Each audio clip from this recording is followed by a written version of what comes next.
Grand opening September 4ஆம் தேதி தூங்கா நகரத்தை தூங்காமல் பாதுகாக்கும் ஈசிடெக் சிசிடிவியின் மிக பிரம்மாண்டமான ஷோரூம் திறப்பு விழா. அனைவரும் வருக வருக.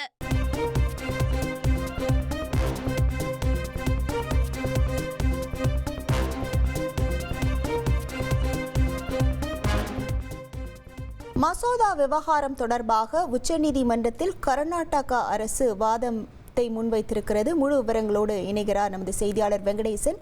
வணக்கம் வெங்கடேசன், இது தொடர்பான முழு விவரங்கள். மசோதாக்களுக்கு வெடி விதித்த விவகாரத்தில் குடியரசுத் தலைவரின் விளக்க கேள்விகள் மீதான விசாரணை உச்சநீதிமன்ற தலைமை நீதிபதி B.R. கவாய் தலைமையிலான அரசியல் சாசன அமர்வு தொடங்கி நடைபெற்று வருகிறது.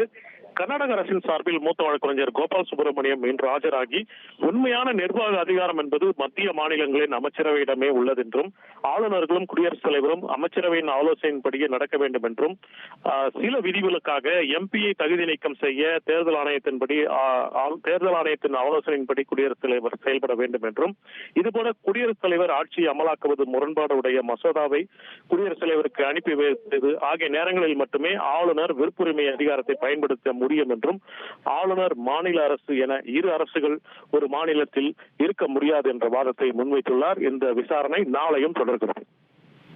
உங்கள் விவரங்களுக்கு நன்றி வெங்கடேஷ். கிராண்ட் ஓபனிங் செப்டம்பர் 4ஆம் தேதி தூங்கா நகரத்தை தூங்காமல் பாதுகாக்கும் ஈசிடெக் சிசிடிவியின் மிக பிரம்மாண்டமான ஷோரூம் திறப்பு விழா. அனைவரும் வருக வருக.